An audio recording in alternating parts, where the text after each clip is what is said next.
Topic में Jerusalem temple इतिहास और तीसरा टेम्पल प्रोफेसी का बारे में पूरा मैंने बताया था, और आज मैं बताऊंगा prophecy of dividing the land of Israel. जब बाइबल को पढ़ता है तो यहूदी लोगों को कनान देश में स्थापित करने से पहले ही परमेश्वर ने अब्राहम को अनकंडीशनली बिना शर्त का वादा करके रह चुका था कि ये कनान देश को आपका और आपका वंश को परमानेंट पोजीशन के लिए दिया जाएगा बोल करके जेनेसिस चैप्टर 17 वर्स 8 में अब्राहम को गॉड प्रॉमिस किया गया है।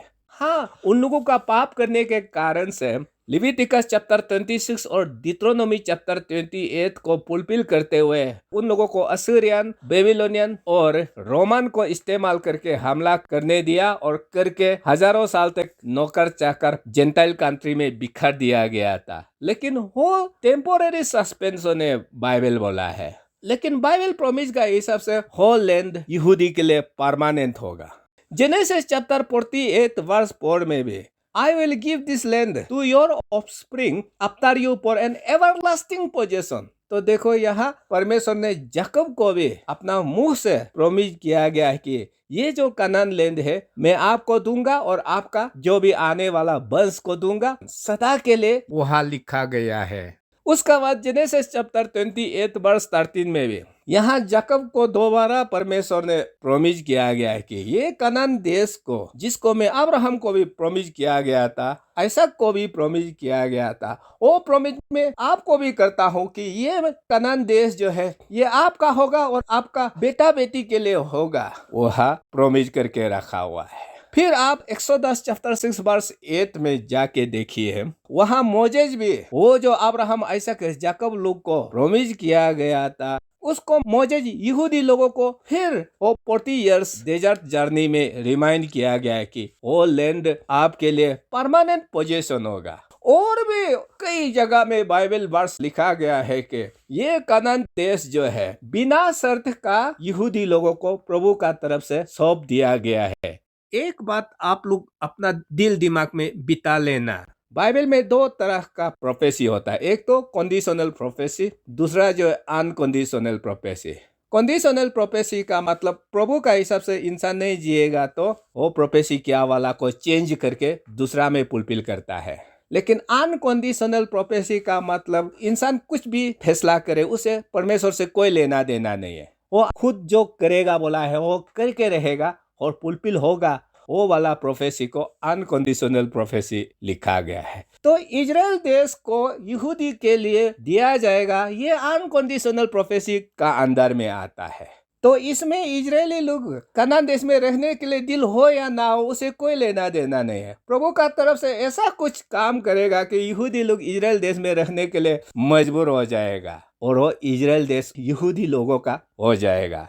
उसका बाद आप जेनेसिस चैप्टर 15 वर्स 18 में देखिए, वहाँ परमेश्वर आखिरी में अब्राहम को प्रॉमिस करता है कि ये जो यहूदी लोगों को लैंड दिया जाएगा मिडिल ईस्ट में, उसका बाउंड्री किधर से किधर तक वहाँ लिखा गया है। वहाँ क्या लिखा है? To your offspring I will give this land. कहाँ से? From the river of Egypt to the great river Euphrates. तो अभी आप यहाँ मैप में देखिए, रिवर ऑफ इजिप्ट का मतलब नाइल रिवर को रिवर ऑफ इजिप्ट बोला जाता है, और ये नाइल रिवर जो है साउथ से नॉर्थ तरफ बहता है और वो मेडिटेरेनियन समुद्रों में दाखिल होता है, बहुत सा कंट्री को क्रॉस करके।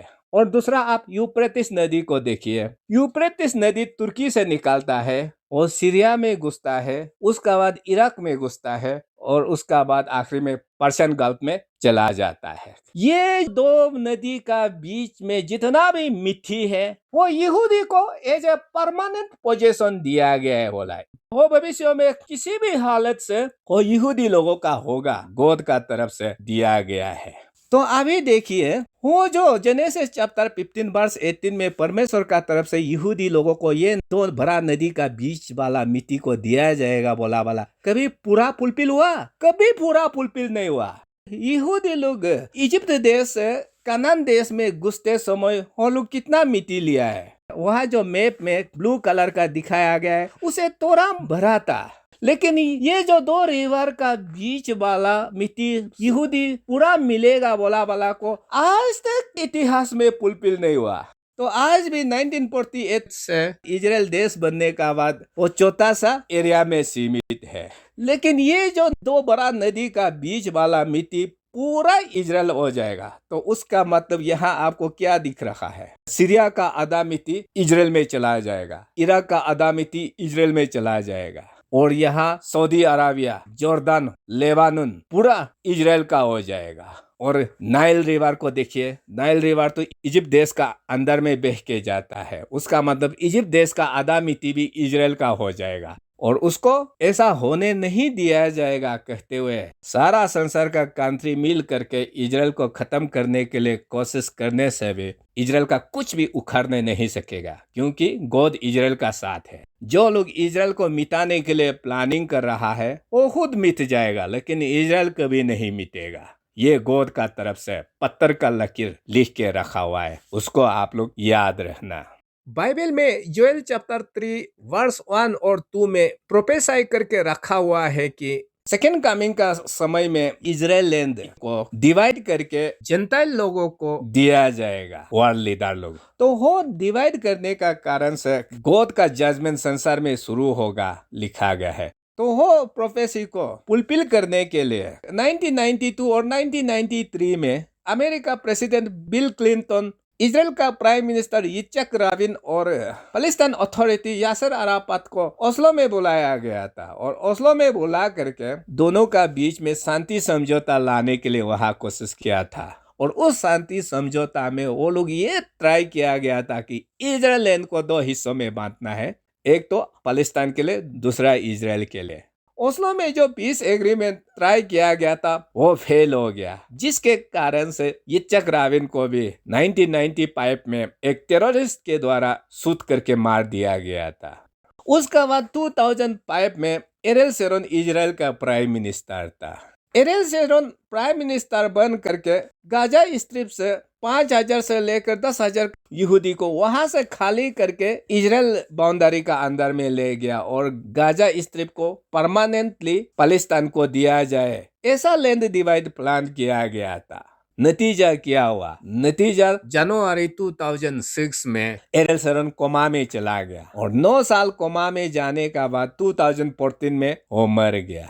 तो देखिए, जो लोग इजराइल देश को डिवाइड करने के लिए करता है वो लीडर लोग का जान जा रहा है। और उसको जकरिया चैप्टर 12 वर्स 3 में लिखा है कि जो लोग इजराइल का ये प्रॉब्लम को सॉल्व करने के लिए कोशिश करेगा वो खुद चौथ खाएगा बोला है, क्योंकि ये सॉल्व नहीं हो पाएगा। कब सॉल्व होगा? सेकेंड कमिंग का दिन से सॉल्व होगा। उस समय ही इजरायली लोग भी जीसस को मालूम होगा, और पैलेस्टाइन लोग भी जीसस को मालूम हो जाएगा, और आपस में लड़ना उड़ना छोड़ दिया जाएगा। लेकिन आज ये लोग लड़ इसलिए रहा है कि ना इजरायली लोग जीसस को जानता है, ना पैलेस्टाइन लोग जीसस को जानता है। उसका बाद जनवरी 2017 में बराक ओबामा 17 नेशंस को फ्रांस पेरिस में बुला करके इजराइल को डिवाइड करने के लिए वहां वोटिंग किया गया था। उसका बारे में मैंने आप सबको बता चुका हूं कि वहां 70 नेशंस को बुलाया गया था, और 70 नेशंस जो है हाँ में हाँ वोटिंग करना था कि इजराइल को डिवाइड करना है। अगर कोई एक नहीं बोलेगा तो डिवाइड नहीं होगा। तो आखिरी में वहां इंग्लैंड जो है नो में चला गया, जिसका कारण से लैंड डिवाइड फेल हो गया। तो इसलिए लैंड डिवाइड करने का योजना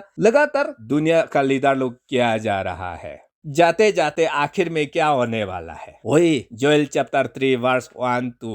यहाँ बाइबल क्लियरली प्रोफेसी करके रखा हुआ है कि यहूदी लोगों को फॉरेन कंट्री से इन टाइम में जब इजराइल देश में रीगेदर किया जाएगा, परमेश्वर सारा नेशंस को जज करेगा बोला है। किस लिए परमेश्वर न्याय किया जाएगा? क्योंकि उन लोगों ने मेरा मिट्टी को बंटवारा किया, because they have divided up my land. तो परमेश्वर इजराइल देश को माई लैंड बोला है, और वो माई लैंड को यहूदी को एवरलास्टिंग पोजीशन प्रॉमिस करके रखा हुआ है, अनकंडीशनली। अब वो वाला को इंसान लोग छेड़छाड़ करने के लिए किया जाएगा, और छेड़छाड़ करने का कारण से परमेश्वर का क्रोध नेशंस का ऊपर टूट पड़ेगा, बाइबल लिखा गया है। तो अभी वर्ल्ड लीडर लोग ये जो इजराइल और पैलेस्टाइन का बीच में भयानक से भयानक लड़ाई जंग चल रहा है, उसको सुलझाने के लिए ये लोग यूएनओ में प्रपोजल रखा हुआ है। और वो प्रपोजल है इजराइल देश को 2 हिस्सों में डिवाइड करना। और आप मैप में देखिए, येलो कलर जो है पूरा इजराइल है, वेस्ट बैंक और गाजा स्ट्रिप जो पैलेस्टाइन लोग जहाँ रखता है वो अलग कलर में है। इसी हिसाब से ये लोग लैंड डिवाइड करके पैलेस्टाइन को बिताने के लिए किया जा रहा है। और आप जेरूसलम शहर को देखिए, जेरूसलम शहर इजराइल और वेस्ट बैंक का बीचों बीच में पड़ता है, इसलिए बीचों बीच में पड़ने के कारण से ये लोग ये भी प्रपोजल करके रखा हुआ है कि जेरूसलम शहर को भी बीचों बीच डिवाइड करना है। एक तो ईस्ट जेरूसलम और दूसरा जो वेस्ट जेरूसलम। इस जेरूसलम पैलेस्टाइन के लिए होगा और वेस्ट जेरूसलम यहूदी के लिए होगा, ऐसा ये लोग प्रपोजल किया जा रहा है। अगर ऐसा होगा तो आपको पता है क्या होने वाला है। ईस्ट जेरूसलम में तो टेम्पल माउंट रहता है जहाँ जेरूसलम मंदिर को बनाना है। तो जेरूसलम मंदिर तो इजराइल का दिल है। तो अभी जेंटाइल कंट्री लोग शैतान का बहकावे में आ करके जेरूसलम टेम्पल माउंट को पैलेस्टाइन का अंदर में घुसाया जा रहा है। ऐसा कभी गोद होने नहीं दिया जाएगा। ऐसा होगा तो संसार में तबाही शुरू हो जाएगा, युद्ध अपना आप से जन्म लेना शुरू करेगा, दुनिया कभी शांति नहीं होगा। तो इसलिए लैंड डिवाइड करना मतलब मधुमक्खी का छत में अपना हाथ डालना या शेर का मुंह में अपना हाथ डालने का बराबर होगा। ये आप लोग याद रखना।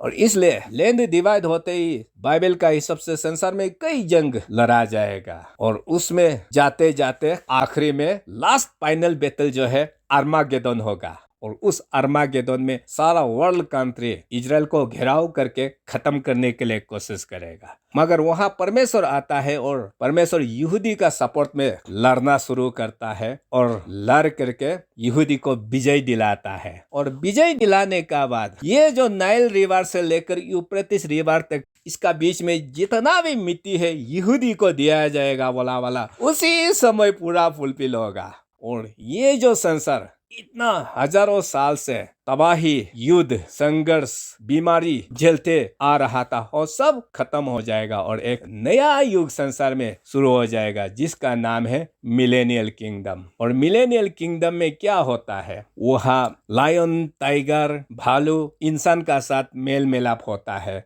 ईडन बगीचा का जैसा। एक दूसरा को खाएंगे नहीं, कटेंगे नहीं। और छोटा छोटा बच्चा लोग सांप को पकड़ करके खेलेगा बोला है और सांप धसेगा नहीं। पूरा पीस एंड हार्मोनी इंसान और जानवर का बीच में इस संसार में स्थापित होगा। और उस समय जकरिया चैप्टर 14 वर्स 16 फुलफिल होगा। वो एंड टाइम जजमेंट में जो लोग नहीं मरा, second coming sheep and goat judgement का समय में नहीं मरा, परमेश्वर को विश्वास करके जो लोग जिंदा होके बच के निकल गया, उन लोगों को यहाँ सर्वाइवर्स लिखा गया है। वो लोग संसार का हर एक देश है, वो लोग हर साल जेरूसलम में जाएगा बोला है। और जा करके यहूदी लोग 7 फेस्टिवल मनाता है, उसमें से आखिरी फेस्टिवल का नाम है फेस्टिवल ऑफ बूथ। और इस फेस्टिवल ऑफ बूथ को फेस्टिवल ऑफ ताबरनाकुल भी बोला जाता है। वो फेस्टिवल ऑफ बूथ को सेलिब्रेट करने के लिए जेंटाइल कंट्री लोग इजराइल देश में पूरा ईयरली जाएगा बोला है। इसलिए ये दुख तकलीफ दुनिया एक दिन स्वर्ग में बदलने वाला है, ये आप लोग याद रखना। और ये हमारा लाइफ टाइम में फुलफिल होगा, नरक से स्वर्ग बदलते हुए। बाइबल में सुनहरा युग प्रोफेसी करके रखा हुआ है और वो जल्द हमारा समय में आ रहा है। तो इसलिए इजराइल का पीस एंड प्रोटेक्शन के लिए लगातार प्रार्थना करते रहना। नेक्स्ट में मैं आप लोग को बताऊंगा मैथ्यू चैप्टर 24 वर्स 6 में एक प्रोफेसी है, उसको लोग उल्टा पुल्टा मिस इंटरप्रेट करके अंतिम समय नहीं आया हुआ है और समय लगेगा, अंत समय आने के लिए बोला जा रहा है। उसका विषय में मैं आप लोग को क्लैरिफिकेशन कर दूंगा। तब तक के लिए प्रभु आप सबका साथ बना रहे। धन्यवाद।